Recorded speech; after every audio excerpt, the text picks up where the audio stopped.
All right. Today we got a pretty exciting story. I don't know if you know about Paul Bunyan, but Paul Bunyan is like a tall tale. He's like a legend that we have in the United States, and he's like a giant. And he worked as a lumberjack. So maybe you've heard people talk. You might have heard people talk a little bit about Paul Bunyan, but I don't know if you know his whole story. So today we are going to get to hear the whole story of Paul Bunyan. Look, here he is as a baby, but he's like giant. Look, he's bigger than the grown-ups, even though he's a baby. There he is, Paul Bunyan, A Tall Tale, retold and illustrated by Stephen Kellogg. Look, here he is, little baby, but he's like as big as like a grown-up touching a cow. Wow.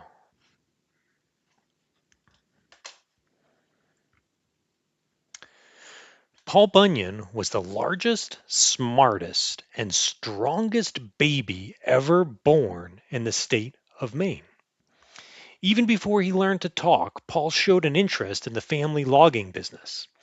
He took the lumber wagon and wandered through the neighborhood collecting trees. Uh-oh. Look at this. He's like he thinks he's helping, but he's pulling whole apple trees out of the ground and so like then they won't grow apples anymore. And then the apple orchard owners are coming after like, no, don't do it. And then there's signs here that says trespassers will not be tolerated. But Paul's just a little baby. He doesn't know any better. Oh, and look, he's like pulling up a tree from the town center and he's like crushing the church. Oh no. What are they going to do? There were so many complaints about Paul's visits that his parents anchored his cradle in the harbor. So look, he's floating out here. So he's like a baby, so he doesn't know how to swim yet, and so he's like making friends with the sea lions, and he can't like bother anybody on the land. Oh, what is Paul Bunyan doing here? All was well until Paul started rocking his cradle and stirring up the waves. After his parents had paid for the damage, they decided to move to the backwoods where life would be more peaceful. Now look at this. He rocked his cradle so much with his little sea lion friends that he made these giant waves that washed over the whole town. Like, yeah, flooded things. People had to go up on their roofs. Oh no. Let's see what happens next. Paul loved his new wilderness home. He soon grew into a sturdy lad who was so quick on his feet that he could blow out a candle and leap into bed before the room became dark. Can you imagine that? He's moving like faster than the speed of light. He's like, and then the by the time he's in his bed, it's still light and then the candle goes out. That's how fast he is. Wow. Every day he joined his forest friends and their sports.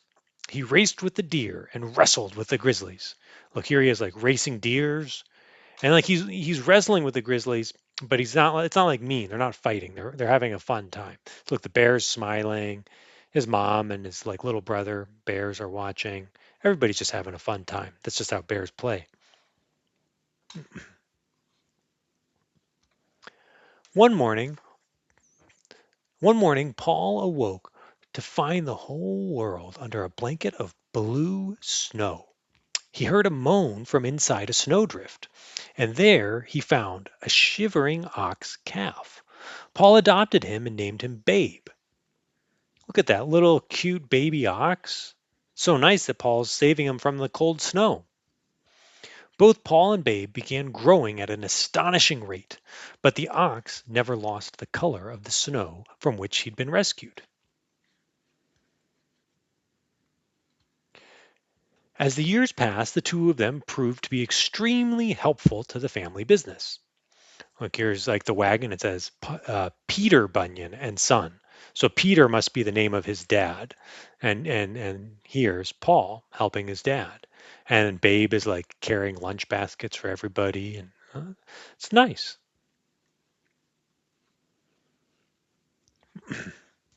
At 17, Paul grew a fine beard, which he combed with the top of a pine tree.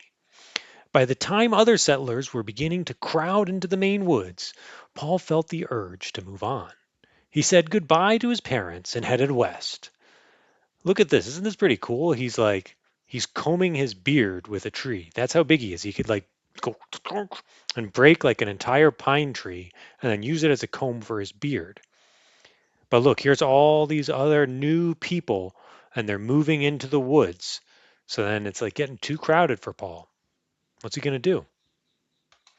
Paul wanted to cross the country with the best lumbering crew available. He hired Ollie, a celebrated blacksmith, and two famous cooks, Sourdough Slim and Cream Puff Fatty. Then he signed up legendary lumbermen like Big Tim Burr, Hard Jaw Murphy, and the seven Hackett brothers. Whoa, look at this. Here's the seven Hackett brothers. They just stand on each other's shoulders and they can all chop axes while they're doing that. That's incredible. This must be Sourdough Slim, cooking a little like soup for Babe. Here's like Cream Puff Fatty, like cooking, looks like maybe some pancakes. And then there's like, must be like Big Tim Burr, Hard Jaw Murphy. Oh, wow, he's got a good team together now.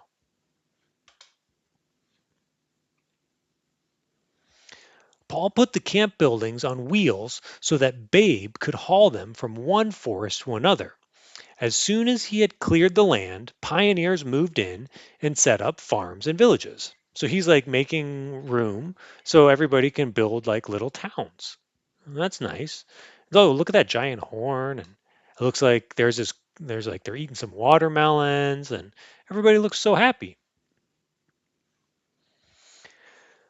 On the far slopes of the Appalachian Mountains, several of Paul's men were ambushed by a gang of underground ogres called Goombaroos. Paul grabbed the camp dinner horn and blew a tremendous note into the Goombaroo's cave, determined to blast the meanness right out of them. Yeah, look at this. Ooh, yeah, look, there's I guess the Goombaroos, and they're taking his crew. What is? I hope that horn works. To Paul's dismay, the Goombaroos responded by snatching the entire crew. A wild, rough and tumble rumpus began inside the den. Oof, look at this. It's a crazy scene. Here's like the Goombaroos and they're taking his crew and they're going into their little underground cave. Oh no, they even got Cream Puff Fatty. Oh my gosh. Oh my gosh. Look at that. And then Babe is in there too. Wow. Let's see what happens. When the historic tussle was over, the Goombaroos needed 6 weeks to untangle themselves. They disappeared into the depths of the earth, and they were never heard from since. Oh, good. Paul and his team won. They made sure that the Goombaroos like didn't hurt anybody, and look, everybody's happy now. Oh, look, yeah, look at that. They're all celebrating. Paul's next job was to clear the heavily forested Midwest. He hired armies of extra woodsmen to build enormous new bunkhouses. The men sailed up to bed in balloons and parachuted down to breakfast in the morning. Unfortunately, the cooks couldn't flip flapjacks fast enough to satisfy all the newcomers. Look at this. Yeah, it's so high that they have to take a balloon up into to get to the top of it because this is before elevators. And then to get down, they jump in parachutes. That's crazy. It's like so many workers.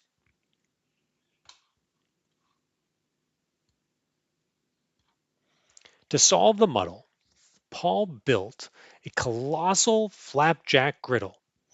The surface was greased by kitchen helpers with slabs of bacon laced on their feet. Look at this. They put giant bacon on their feet, and now it's like they're playing hockey. And so that's how they make the pan like so the pancakes don't stick.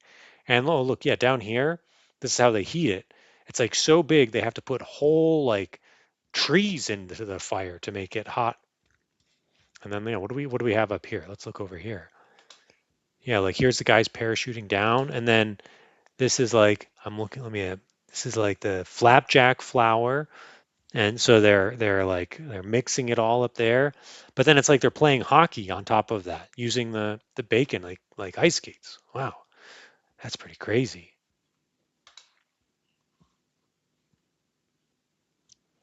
Every time the hot griddle was flooded with batter, it blasted a delicious flapjack high above the clouds. Usually the flapjacks landed neatly beside the griddle, but sometimes they were a bit off target. Oh, look.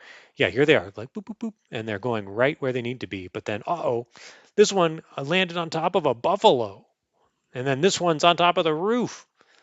Oh, man.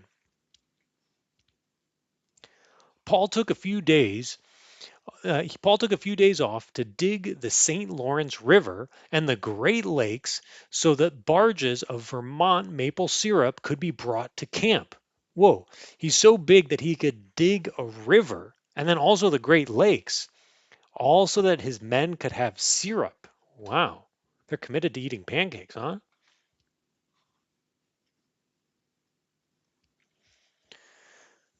Fueled by the powerful mixture of flapjacks and syrup, the men leveled the Great Plains and shaved the slopes of the Rocky Mountains.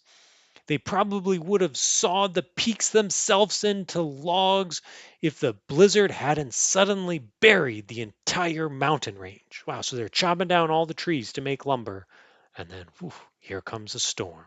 Wow, look at them. Here comes a wind. I wonder what's going to happen. Oh, looks like they're getting really cold. The blizzard continued for several years. Whoa. That means it could be like, you're like, Malik, you're like 5 years old. And that means that it could be like your entire life there's a blizzard. That's how big this blizzard is. So that blizzard continued for several years, snuffing out the springs, summers, and autumns. The crew burrowed into their bunkhouses and hibernated. So look, they're sleeping for a really long time. Babe became so depressed that Paul asked Ollie to make a pair of sunglasses for his friend. When Babe saw the world colored green, he thought he'd stumbled into a field of clover. He began eating the snow with such gusto that soon the treetops reappeared. Isn't that nice that he made like his Babe, his friend, the ox, got um, like a little sad, and then he made him glasses that made him happy again. Oh, look here. Hey, look, here's Babe wearing the sunglasses with green lenses. Wow. At that point, all those pent up springtime simply exploded, dissolving the storm clouds and the remaining snow. Paul and his friends invited some newly arrived settlers to join them in a celebration of the holidays that had been missed. Wow, look at this. They're having like everybody is like having such a good time now that the springtime is here. So like let's see what we see in this picture. Wow, look. It looks like they're celebrating some Christmases that they missed and then like Halloween. It's like a turkey like it's Thanksgiving. Wow, everybody's having such a fun time.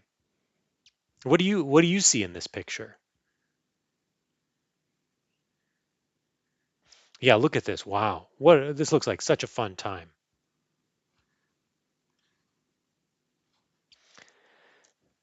After the festival, the lumberjacks continued their journey, but as they headed southwest, the blistering sun and the giant Texas varmints proved to be more of a problem than they had expected.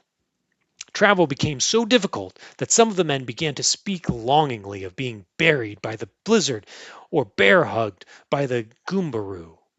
Whoa, look at this. Yeah, it's so tough. And they're holding a sign that says California or bust. There's Big Paul in the back. And then look, oh, look at this though. It's crazy. They've got like, they're all coming, but then they're like getting stuck in cactuses. And then there's like a giant rattlesnake. Oof, this is a hard journey. While crossing Arizona, the griddle curled up like a burned leaf, and the batter evaporated. Deprived of their flapjacks, the lumbermen became weak and discouraged. Yeah, the lumberjacks, they have to have flapjacks and syrup or they can't do anything. Paul's great axe fell from his shoulder, gouging a jagged trench, which today is known as the Grand Canyon. Oh my gosh. Paul's so big and his axe was so big that when he dragged it on the ground, it made the Grand Canyon. That's insane. Yeah, look, here he is digging it. And there's his men like so hungry. They just need flapjacks. Disaster seemed certain until Paul came up with a desperate plan. He headed east and found a family that could sell him a barn filled with corn. Babe galloped it back across the desert. When the flaming sunrise hit the barn, it exploded, and the lumbermen awoke to find themselves in a raging blizzard of popcorn.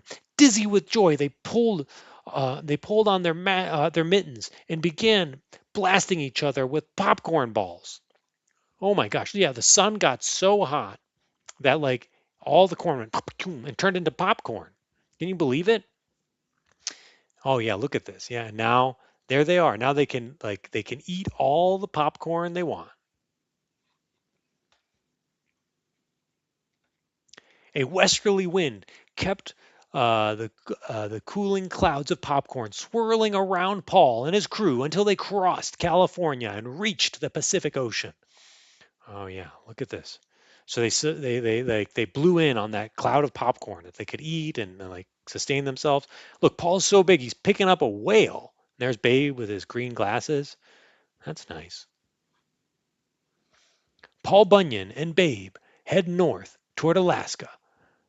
And this is what this says. This sign here, it says Paul Bunyan and Babe head north toward Alaska, and then land cleared by Paul Bunyan and Babe. And this is showing you all the stuff that the land and the trees that they cut down. And this says Paul's Maple Syrup Canal. So that's where he built the Maple Syrup Canal, now known as the Great Lakes. So he's showing you the Great Lakes. This is where Paul was born, and this is where like the Gumarus live, and this is where the blizzard happened. I've got to get up close so I can read it. It's small on my screen. Then this is like the popcorn blizzard that happened here. And this is like Paul's Trench, which is known as the Grand Canyon. Whew, wow. Paul went everywhere in the United States. Yeah, and that's the story of Paul Bunyan. He lived a crazy life. I can't believe like all the different things that he did. I hope you enjoyed that.